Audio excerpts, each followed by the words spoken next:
하나님 말씀은 베드로전서 2장 9절부터 10절까지 말씀입니다. 베드로전서 2장 9절 10절 말씀. 제가 가진 성경은 379쪽입니다. 379. 네.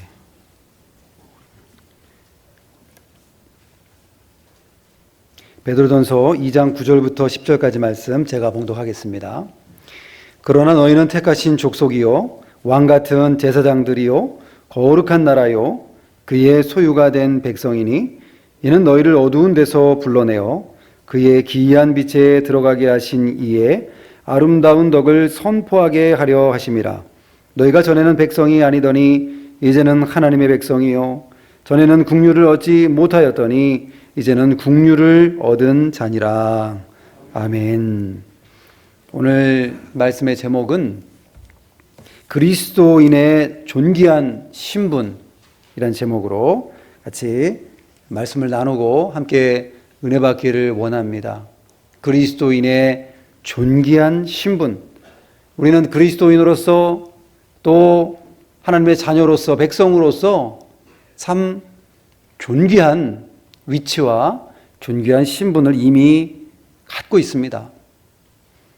그런데 이 존귀한 신분이 있다라는 사실을 우리가 때로는 잊어버리기도 하고 또 우리가 자존감도 아주 낮아져서 세상에서 또 실패와 여러 가지 어려움들을 당할 때에 낙심하고 실망하면서 우리의 그 신분을 잊어버릴 때도 있고 참으로 이렇게 연약해서 우리가 넘어질 때가 많은 그러한 저와 여러분입니다.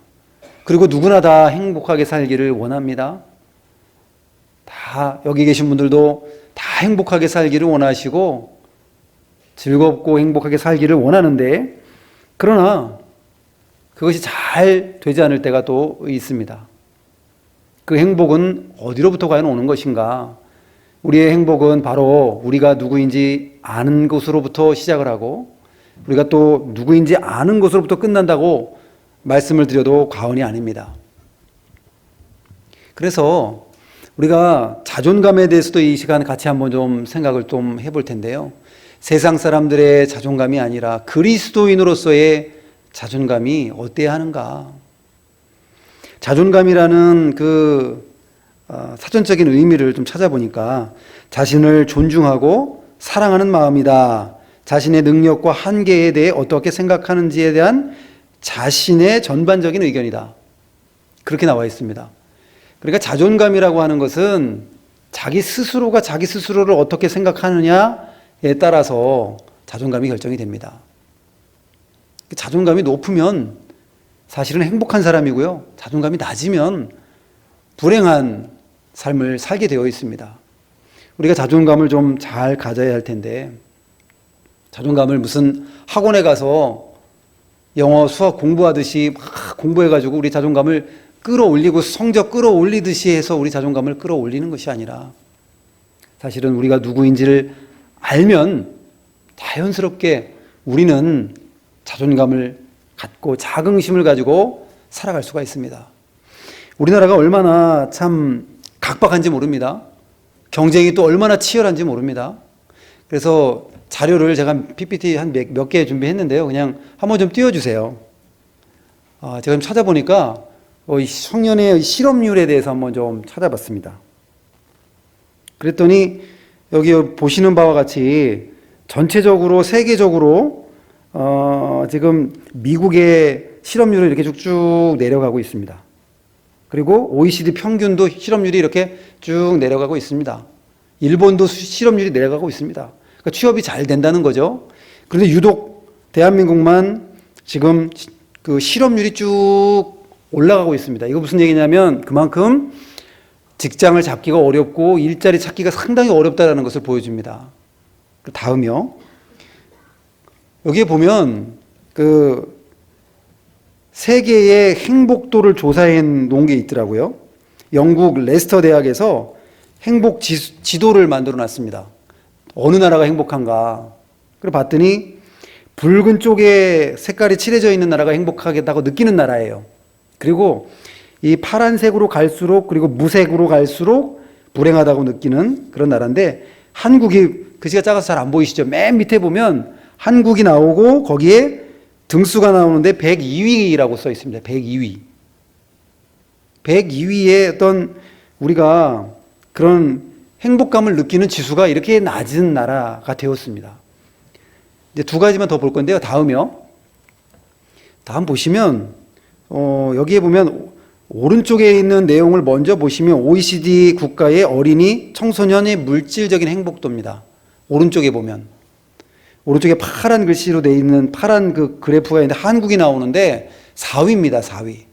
그 물질적으로는 이렇게 행복하다고 느끼는데, 그런데 실제로는 주관적으로는 우리 청소년들이, 어린이들이 어떻게 느끼는가, 행복하다가 느끼는 그 지수가 왼쪽에 보면은 가장 밑에 있습니다. 23위. 그러니까 물질적으로는 풍족하게 누리고 있다라고 본인들도 생각을 하나 봐요. 청소년들도. 그래도 어느 정도 잘 산다고 생각을 하나 봐요. 그런데 주관적인 행복도는 23위에 그치고 있습니다. 마지막 PPT요. 참 안타까운 그 요즘의 현실이 뭐냐면 바로 한국 자살률이 OECD 국가 중에 1위라는 것입니다. 이게 작아서 안 보이지만은 제가 좀 설명을 드리면 인구 10만 명당의 자살자 수를 조사해 놓은 겁니다. 이게 통계청에서 국가 통계 포럼 자료입니다. 2019년도 OECD 자살률 그 자료인데, 여기에 보면 10만 명당 한국은 26.9명이 자살을 한대요. 10만 명당. 최고 자살률이 낮은 나라가 그리스가 3.6명입니다. 10만 명당 3.6명이 자살을 하는 나라가 그리스 1위. 자살률이 제일 낮은 나라라고 그럽니다. 그런데 한국은 26.9명, 그러니까 27명 정도가, 10만 명당 27명 정도가 자살을 선택하는 나라. OECD 국가 중에서도 자살률이 제일 높은 나라가 되었습니다. 예, 자료는 다 봤습니다. 예, 됐고요. 자, 이렇게 해서 왜 이걸 찾아봤냐면, 왜 우리가 이렇게 각박한 환경 가운데 살아가고 있는데, 이걸 조사한 대상은 믿는 사람, 믿지 않는 사람 다 포함해서 조사한 겁니다. 거기에는 믿는 사람도 들어가고 믿지 않는 사람도 들어가고, 믿는 사람들만, 꼭 성도들만 대상으로 조사한 게 아니라 전체적으로 조사했을 때 그렇다는 것입니다. 분명히 우리 믿는 사람들 그 안에 포함이 되어 있는데, 오늘날에도 그렇고 또 계속해서 우리가 느끼는 것은 유명 연예인들도 자살을 하고 또 그 외에도 극단적인 선택을 하는 경우들을 뉴스를 통해서 우리는 종종 봅니다. 때로는 대통령도 자살을 하고 시장도 자살을 하고, 참 어떻게 이러한 나라가 되었을까. 그래서 이만큼 우리가 각박하고 참으로 경쟁이 치열하고 이런 환경 가운데 놓여 있다라는 것, 특별히 우리 청년 취업에 대한 그 문이 얼마나 좁은지, 삼포 시대라 그래가지고 결혼도 포기하고 취업도 포기하고 또 집도 포기하고 뭐 이런 시대를 살고 있습니다. 참 어떻게 보면 좀 암울해 보이고, 이러한 지표, 경제 지표가 이러한 시대에 우리가 살고 있는데, 그렇다고 한다면 우리는 그리스도인으로서 어떠한 자존감을 가져야 되고, 또 우리가 얼마나 존귀한 자인지를 우리가 바로 깨닫는다고 한다면 우리는 좀 더 나은 선택을 해 나갈 수 있을 것입니다. 그래서 오늘 이 자료들을 조금 준비해서 좀 보여드렸고요. 기독교 서적인 그 맥그레스가 쓴 자존감이란 책이 있는데요. 그 책에 보면 이렇게 되어 있습니다. 그리스도인의 자존감은 내가 나를 어떻게 생각하고 남이 나를 어떻게 생각하느냐가 아니라 하나님이 나를 어떻게 보시느냐에 근거해야 한다. 우리는 우리 자신을 스스로 평가합니다. 나는 이 정도면 괜찮은 사람이야. 나는 참 형편없는 사람이야. 우리 스스로를 평가하고 있습니다. 물론 그것도 중요합니다. 자신을 살펴보고 반성하고 좀 더 하나님의 자녀와 백성으로 만들어지려면 그것도 필요합니다. 때로는 남의 눈치를 얼마나 많이 보는지 모릅니다. 다른 사람은 때로는 다른 사람은 실제로 그렇게 평가하지 않는데도 다른 사람의 나를 어떻게 평가할까? 나를 어떻게 볼까? 다른 사람의 그 평가에 대해서만 관심을 가지고 살아가는 사람들이 있을 수 있습니다. 내가 나를 어떻게 보느냐? 다른 사람이 나를 어떻게 보느냐? 중요합니다. 그러나 더 중요한 건 뭐냐면 하나님께서 나를 어떻게 보시느냐? 하나님께서 나를 어떠한 존재로 보고 계시느냐가 더 중요합니다. 내가 아무리 괜찮은 사람이라고 해도 내가 볼 때는 말씀도 순종 잘하고 믿음도 잘 지킨 것 같은데 천국에 갔을 때 하나님께서 조금 더 열심히 신앙생활 하다 오지 하면서 책망을 받는다고 한다면 하나님의 평가가 진짜입니다. 내가 아무리 내 자신을 어떻게 평가하든지 때로는 내가 형편없다고 생각하고 막 그랬다 할지라도 천국에서 하나님께서는 착하고 충성된 종아 하면서 우리에게 칭찬을 해주신다고 한다면 값진 것입니다. 그래서 모든 이 평가의 기준이 하나님께 있는 것이 맞고 우리의 자존감의 근거도 하나님께 두어야 하는 것이 맞습니다. 하나님께서는 과연 우리를 어떻게 보시는지 우리가 오늘 본문을 통해서 조금 살펴보려고 합니다. 자존감 수업이라는 책 얘기 제가 조금 두 책 얘기를 좀 드렸는데요.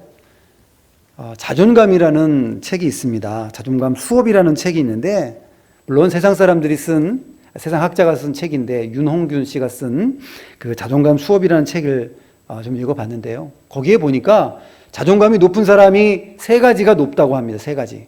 뭐가 높냐면 자기 효능감이 높다고 합니다. 자기가 얼마나 쓸모있는 존재인가를 자기 스스로가 좋게 평가를 하면 자존감이 높은 것이고 낮게 평가하면 자존감이 낮은 겁니다. 두 번째가 자기 마음대로 하고 싶은 것을 잘 충족하고 살고 있는가. 그게 자기 조절감이라고 하는데 자기가 하고 싶은 대로 좀 누리고 살면 그 사람은 자존감이 높아진다고 합니다. 자기가 선택의 자유가 없고 속박이 되어 있으면 자존감이 낮아진다고 합니다. 그리고 마지막으로 세 번째는 자기 안전감이라고 해서 자기가 안전한 존재라고 느끼고 편안하고 안전하다 느끼면 자존감이 올라간다고 합니다. 근데 불안하고 초조하고 좋지 못한 환경 가운데 있으면 자존감은 내려간다고 합니다. 그런데 이 말씀을 왜 드리냐면 가만히 생각해 보니까 이 세 가지 요소가 사실 우리는 그리스도인으로서 기독교인으로서 하나님의 자녀와 백성으로서 이미 다 가지고 있었다라는 사실을 발견하게 되었습니다. 첫 번째가 자기 효능감이라고 그랬는데 내가 얼마나 쓸모있는 존재인가. 여러분 스스로도 내가 얼마나 쓸모있는 존재인가. 아마 여러분 나는 정말 쓸모있는 존재라고 생각하실 겁니다. 난 쓸모있는 사람이야. 나는 값지고 존귀한 사람이야. 라고 여러분 생각하실 것입니다. 그러나 행여라도 사업에 실패하기도 하고 대학에 떨어지기도 하고 또 인간관계에서 실패하기도 하고 가정 가운데 문제가 생기기도 하고 건강에 문제가 생기기도 하고 여러 가지 이런 어려운 환경을 맞닥뜨리면 우리는 자존감이 쫙 내려갑니다. 참 나는 참 별 볼 일 없는 것 같아. 나의 환경도 그렇고 나도 그렇고 그렇게 생각하기가 참 쉬운데 우리 오늘 이 하나님께서 우리를 어떻게 보시는가? 우리는 하나님께서 피로 값주고 산 존귀한 존재입니다.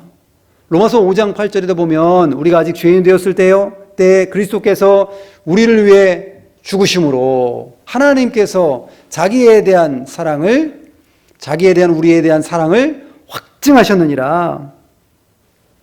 우리에 대한 자기의 사랑을 확증하셨느니라. 우리 예수님을 이 땅에 보내주시고 십자가에 죽기까지 희생시키시고 그리고 우리를 구원해 주셨으니 얼마나 우리가 소중한 존재입니까? 사실 자녀들을 키우다 보면 여러분 결혼하셔서 또 대부분 자녀가 있으신데 자녀가 아프면 내가 대신 아팠으면 좋겠습니다. 내가 좀 대신 좀 아파주고 싶은데 그럴 수도 없고 자녀가 죽어야 될 일이 있으면 내가 대신 정말 죽고 이 아이를 살리고 싶은 마음이 부모의 마음입니다. 자녀는 절대로 부모의 마음을 따라갈 수가 없습니다. 그런데 우리 하나님께서 우리를 구원해 주시기 위해서 하신 일이 바로 이와 같습니다. 하나님께서 죽으시고 우리를 구원해 주신 것이 아니라 아들이신 예수님을 이 땅에 보내주시고 아들을 죽기까지, 아들을 저주의 십자가에 내어놓기까지 그렇게 우리를 사랑해 주셨으니 그 사랑이 얼마나 큰지.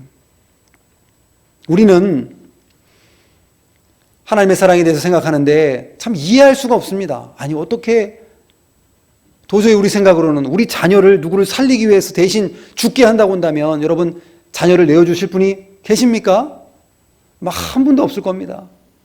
어떻게 내 소중한 자녀를 다른 사람 살리기 위해서 죽음에 내몰 수가 있는가? 그건 도저히 상상할 수가 없는 일인데 하나님께서는 우리를 위하여 우리를 긍휼히 여기셔서 우리를 구원해 주시기 위해서 아들을 죽음에 내어 놓으신 그 사랑을 우리에게 확증해 주신 분이 바로 하나님이십니다. 얼마나 우리를 아끼시는지 로마서 11장 29절에 보니까 하나님의 은사와 부르심에는 후회하심이 없느니라.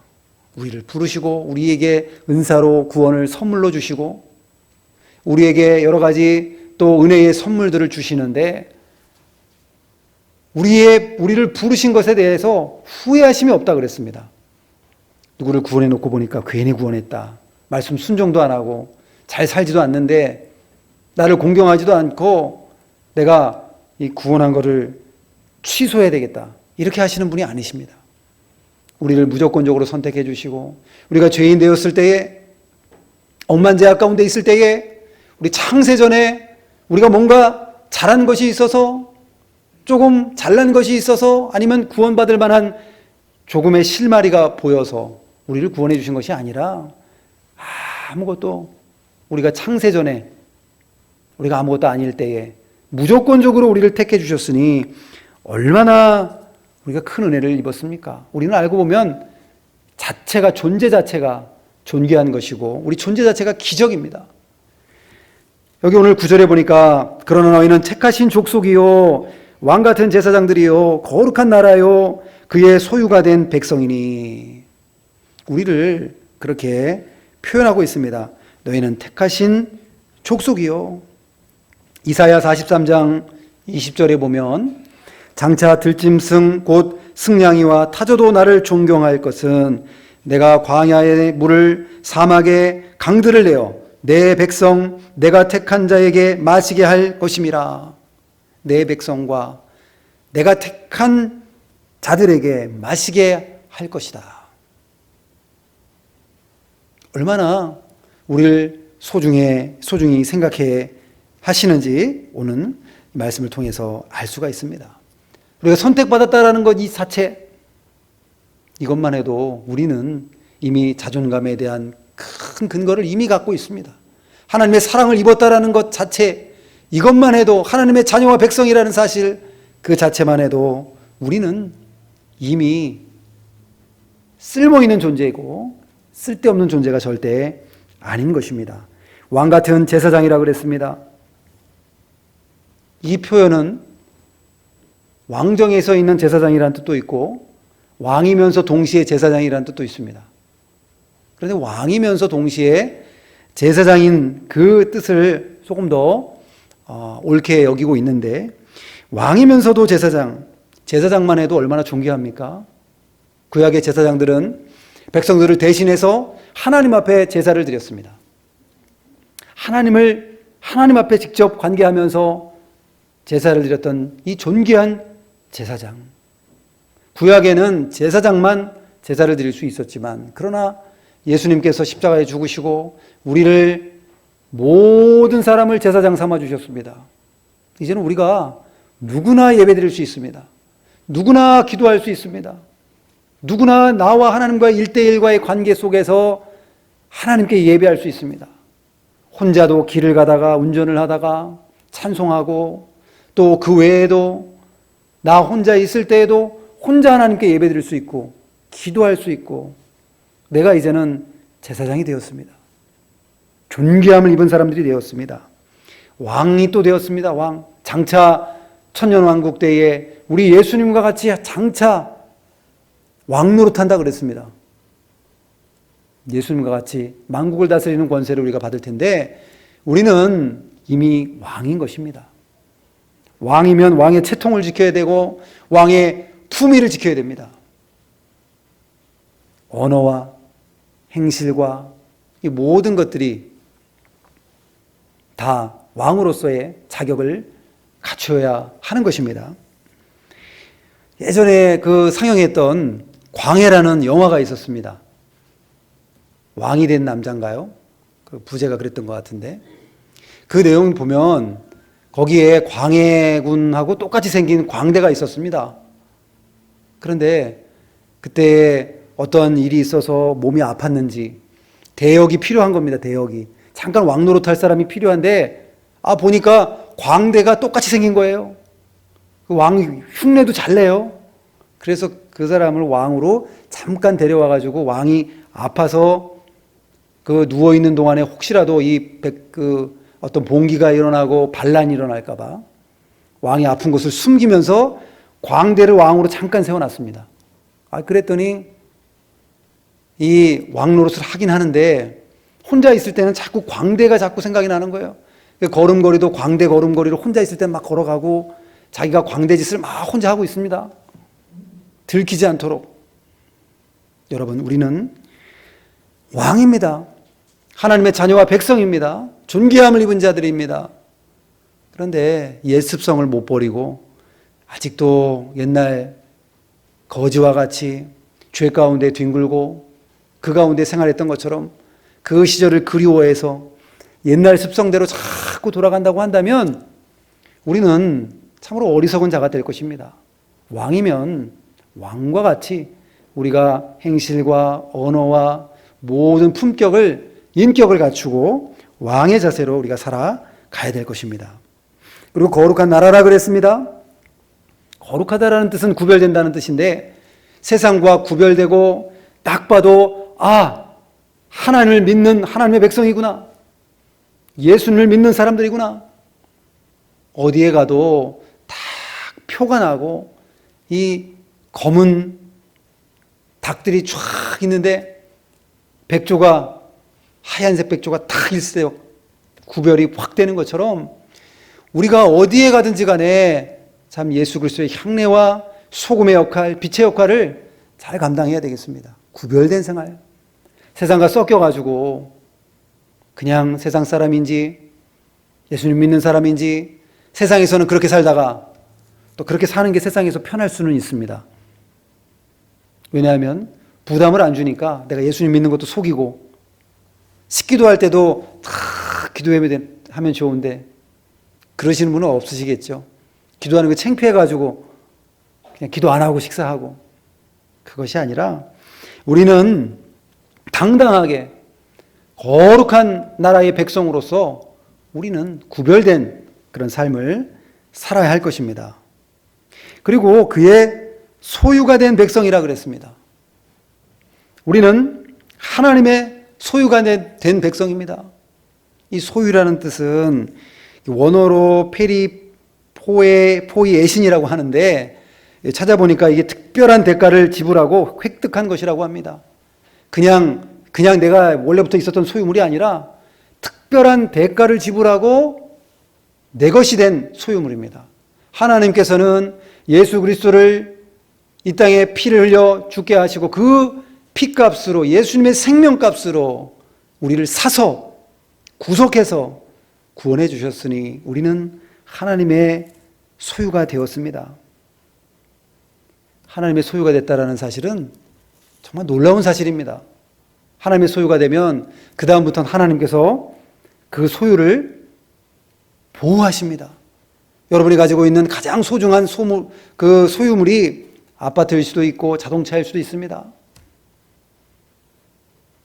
좋은 자동차를 한 대 새로 착 뽑았는데 내 소유인데 누군가 다른 사람이 가져가는 겁니다. 여러분 가만히 계시겠습니까?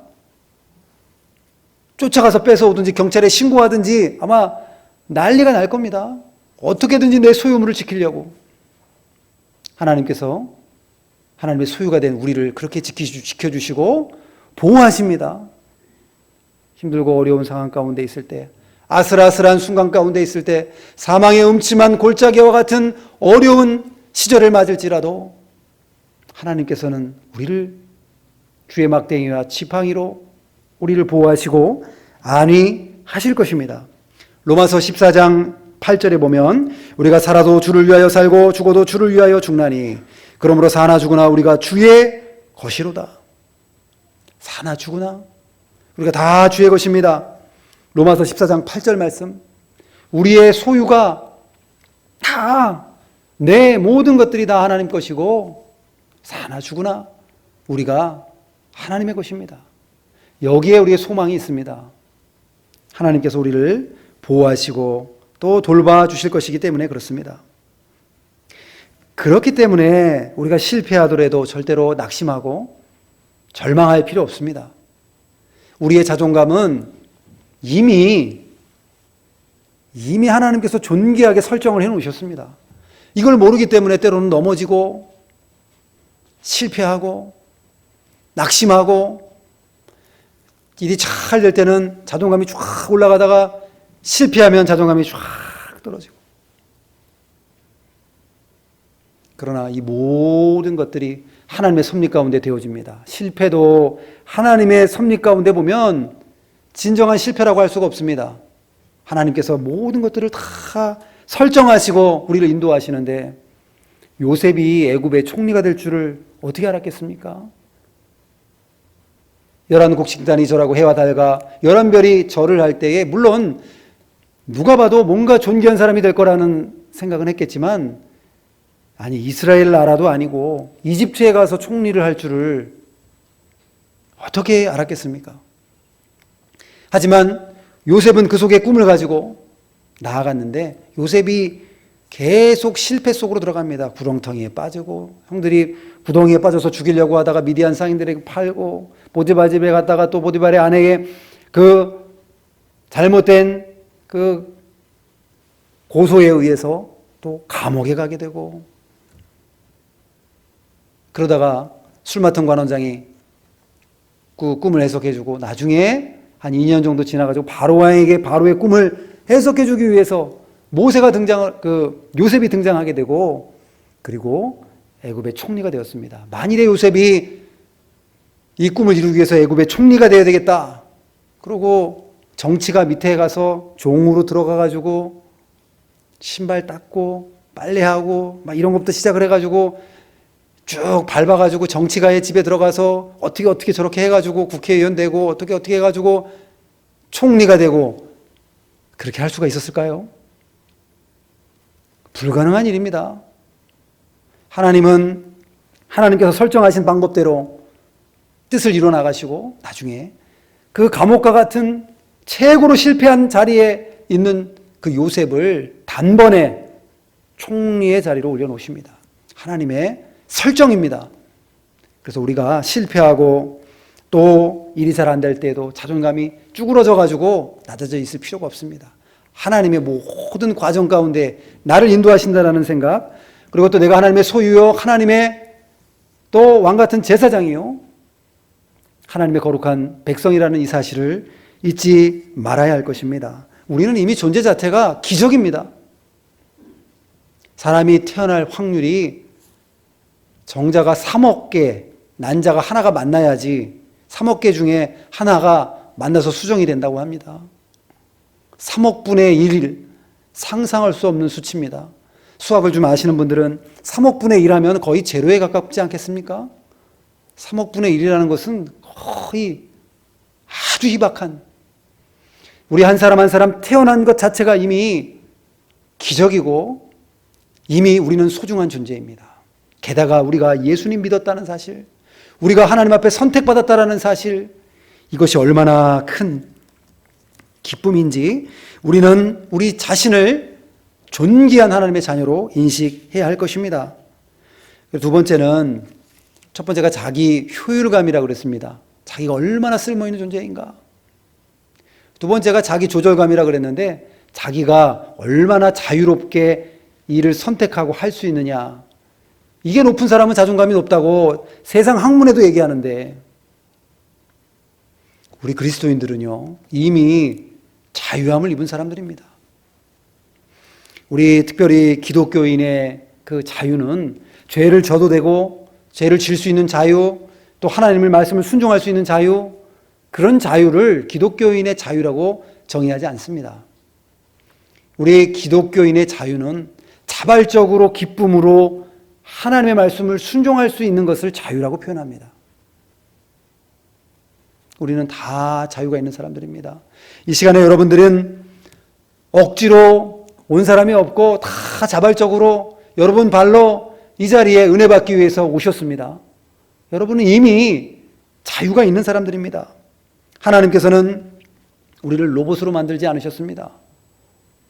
태어나자마자 하나님 찬양합니다. 또 자동적으로 어떤 프로그램에 의해서 그냥 하나님 때가 되면 찬양하고, 그럼 하나님 별로 재미가 없으실 것 같습니다. 집에서도 반려견이나 또 반려고양이를 키우시는 분들 많으실 겁니다. 그러면은 주인이 오면은 꼬리를 살랑살랑 흔들고 그냥 너무 신나가지고 어떻게 할 줄 몰라요. 막 비비고. 저희 집에는 반려견을 키우지는 않습니다. 그런데 보면 그렇더라고요. 그런데 반려 로봇을 만들어 놨다고 생각해 보십시오. 반려 강아지. 딱 오면은 막 적당히 막 주인을 좋아해 주는 것처럼 꼬리를 적당히 흔들고 이렇게 로봇으로 만들었다고 한다면 그 강아지 키울 맛이 없을 겁니다. 어차피 프로그램 돼가지고 이러는 건데 얘가. 그런데 강아지 한 마리를 키워도 주인을 얼마나 거기에 또 마음의 위로를 받고 그러기도 하지 않습니까? 하나님께서는 우리를 하나님을 찬양하기 위해서 만드셨습니다. 이사야 43장 21절에 보면 이 백성은 내가 나를 위하여 지었나니 나를 찬송하게 하려 함이라. 우리를 지은 목적이 하나님을 찬송하게 하기 위해서. 뒤에도 이제 나오지만 그 기이한 빛에 들어가게 하시니 아름다운 덕을 선포하게 하려 하심이라.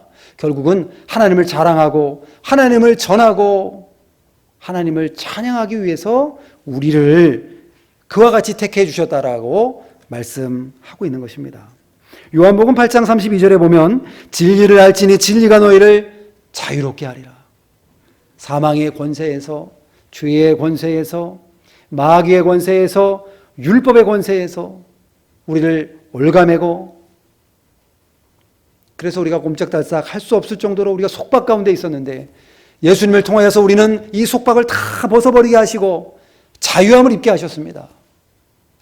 해방, 살아도 천국, 죽어도 천국, 다시는 죄의 종로로 타지 아니하고 사망의 종로로, 마귀의 종로로 타지 않도록 우리에게 자유의 신분을 주셨습니다.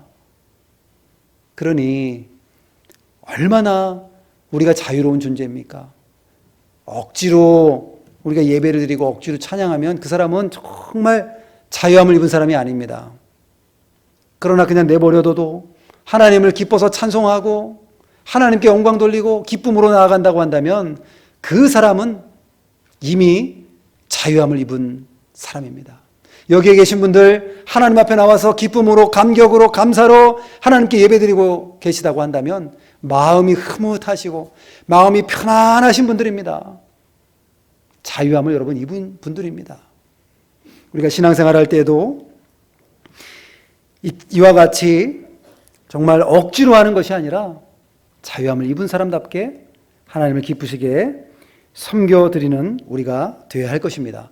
선택에 대해서 말씀을 드렸는데 자발적으로 선택하는 겁니다. 말씀 순종하기를 기꺼이 선택하는 겁니다. 하나님은 은혜를 주시고 기쁨을 주십니다. 우리는 중국 식당에 가면, 중식당에 가면 고민합니다. 짜장면을 먹을까? 짬뽕을 먹을까? 고민하는데 짜장면을 먹어야지 하고 딱 시켜가지고 짜장면 먹다 보면 옆에 먹는 짬뽕이 더 맛있어 보이고, 짬뽕을 먹다가 보면 옆 사람이 먹는 짜장면을 시킬 걸 그랬나? 이런 생각도 들기도 합니다. 우리의 선택은 뭐 하나를 선택하면 선택하지 않은 거에 대한 아쉬움이 항상 남습니다. 자존감이 낮은 사람은 선택할 줄을 모릅니다. 여러분, 오는 어린아이들, 특히 요즘에 청소년들도 이 선택장애가 있는 아이들이 많습니다. 뭐 장애라 그러니까 이게 뭐 큰 문제는 아니고요. 뭘 선택해야 될지 모르는 겁니다. 옷 한 벌을 사야 되는데 이걸 살지 이걸 살지. 여기 계신 분들 가운데도 그런 분들 있을 수 있습니다. 온라인에서 뭘 사려고 선택하는데 이게 어떤 게 이걸 살까 이걸 살까 고민하다가 장바구니에 넣었다가 취소했다가 주문했다가 또 취소했다가 다시 사고. 물론 그런 과정도 합리적으로 물건을 사기 위해 필요하지만, 그러나 자기가 딱 선택하고 기도하고 선택하고 그 다음에는요 뒤를 돌아보지 않는 거예요. 선택하지 않은 거에 대해서 아쉬워하고 그럴 것이 아니라, 우리가 하나님 말씀 순종하기로 선택했다고 한다면 밀고 나가는 겁니다. 하나님이 기뻐하시니까 내가 세상 가운데 조금 더 즐거움을 맛보다가 올걸 괜히 예수님 일찍 믿어가지고, 그것이 아니라 내가 선택하고 그것에 대해서 내가 하나님께 영광 돌리고 내가 또 책임도 지고, 그렇게 할 때에 자존감이 올라가는 것입니다. 아이들을 키울 때도 아이들이 선택하게 하십시오. 물건을 살 때 이걸 살래 이걸 살래, 네가 선택해. 엄마가 선택해 주세요. 선택을 잘 못해요 애들이. 그러고 나서 집에 와서 엄마가 이거 사라 그래서 샀는데 저걸 살걸. 그래서 또 엄마를 또 비난합니다. 선택을 안 한다는 얘기는 뭐냐면 내가 그만큼 책임을 지고 싶지 않다라는 심리가 들어가는 겁니다. 하나님의 자녀와 백성으로서 우리는 말씀 순종할 것을 자발적으로 기쁨으로 선택하면 은혜가 임하는 것입니다. 세 번째가 자기 안정감인데요. 얼마나 안전함을 느끼는가. 이것이 높으면 자존감이 높다고 합니다. 그런데 저와 여러분은 이미 자존감에 대한 근거를 가지고 있어요. 안전감에 대해서 얼마나 우리가 안전한 사람들입니까? 사나 죽으나 천국 아니겠습니까? 우리는 생명의 문제, 죽음의 문제까지도 다 뛰어넘은 사람들입니다. 그러니까 얼마나 우리가 하나님 앞에 안정감을 가지고 있는 사람인지. 시편 139편 2절에 보면 주께서 내가 앉고 일어섬을 하시고 멀리서도 나의 생각을 밝히 아시오며, 전지전능하신 하나님께서 우리의 모든 것을 알고 계시고 돌봐주시고 보호하시고 함께해 주시니 이것이 얼마나 큰 은혜입니까? 그래서 시편 121편 5절에도 보면, 5절 이하에도 보면 우리가 잘 알고 있는 말씀, 여호와는 너를 지키시는 이시라. 여호와께서 내 오른쪽에서 내 그늘이 되시나니 낮에 해가 너를 상하게 하지 아니하며 밤의 달도 너를 해치지 아니하리로다. 여호와께서 너를 지켜 모든 환난을 면하게 하시며 또 내 영혼을 지키시리로다. 여호와께서 너의 출입을 지금부터 영원까지 지키시리로다. 우리가 하나님께서 안전하게 지켜주실 것이 이미 담보가 되어 있는 사람들입니다. 이미 우리는 보험에 든 것처럼 하나님께서 다 우리를 지켜주시고 보호하실 그런 모든 것들에 대한 안전감을 우리는 이미 가지고 있는 사람들입니다. 그러니 이 세상의 학문에 비추어 봤을 때도 우리는 이미 다 가지고 있습니다. 자기 효율성도 가지고 있고, 자기의 조절감도 가지고 있고, 자기 안정감도 가지고 있고, 얼마나 하나님 앞에 은혜를 많이 받은 우리인지 모릅니다. 그래서 우리가 우리 자신을 좀 받아들이고 수용해야겠습니다. 하나님께서 나를 만드시고 이 모습으로, 이러한 모습으로 이 땅에 보내신 것이 하나님의 뜻이었습니다. 나의 생김새, 나의 건강 상태, 나의 환경, 이 모든 것들도 하나님이 설정하셔서 나를 이 땅에 보내셨습니다. 그렇기 때문에 우리는 기독교인으로서 높은 자존감을 가지고 오해하지 말고 나 자신을 사랑하는 것이 우리는 오해라고, 우리는 그거 하면 안 된다고 가끔 착각하기도 합니다. 디모데후서 3장 1절에 보면 사람들이 자기를 사랑하며 돈을 사랑하며 자랑하며 쾌락 사랑하기를 하나님 사랑하는 것보다 더하며, 이렇게 하지 말라는 거죠. 자기를 사랑하지 말라는 겁니다. 그럴 때 이 자기 사랑은 하나님보다 자기를 더 사랑하지 말라는 겁니다. 하나님보다도 자기의 생명을 더 사랑하지 말라는 것입니다. 요한복음 12장 25절에도 보니까 자기의 생명을 사랑하는 자는 잃어버릴 것이요 이 세상에서 자기의 생명을 미워하는 자는 영생하도록 보존하리라. 우리가 우리의 생명이 우상이 되고 우리 자신이 우상이 되어서 우리 자신을 그렇게 사랑하면 그것은 안 되는 것이지만 우리 스스로를 존중하고 사랑하는 것은 필요합니다. 나를 사랑해야 다른 사람을 사랑할 수 있습니다. 내가 소중하다는 것을 느끼면 다른 사람도 소중하게 생각할 수 있습니다. 이제 결론의 말씀을 드리는데 우리는 무한한 사랑을 받았습니다. 우리는 이미 존귀한 자입니다. 그렇기 때문에 이제는 감사하면서 하나님을 사랑하고 또 빼놓지 말아야 될 것은 내 자신을 사랑하는 거예요. 내 자신을 존중하는 겁니다. 그리고 나서 이 받은 사람을 다른 사람에게 나눠주고 전해주는 사역 우리가 잘 감당해야 되겠습니다. 오늘 9절 하반절에 보니까 이는 너희를 어두운 데서 불러내어 너희의 기이한 빛을 그의 기이한 빛에 들어가게 하신 이에 아름다운 덕을 선포하게 하려 하심이라. 하나님께서 우리에게 베푸신 그 은혜를 선포하고 세상 가운데 전하는 사명, 여러분 높은 자존감을 가지고 이미 우리가 자존감의 근거를 가지고 있는데 세상 가운데서 예수 그리스도를 전하고 하나님을 전하는 그러한 여러분들이 되시기를 주님의 이름으로 축원합니다. 기도하겠습니다. 걸어가신 아버지 하나님, 우리는 택하신 족속이고 왕같은 제사장들이고 거룩한 나라고 그의 소유가 된 백성이라고 하였사오니 우리는 이미 존귀한 자이고 우리는 자기 효능감과 자기 조절감과 자기 안전감을 다 가지고 있는 값진 이러한 자존감을 가질 만한 근거를 이미 가지고 있사오니 흔들리지 않게 하시고 나 자신을 존중하고 사랑하고 아끼고 이제는 그 받은 사랑을 다른 사람에게 나눠줄 수 있는 저희가 될 수 있도록 은혜 베풀어 주시옵소서. 예수님의 이름으로 기도하옵나이다. 아멘.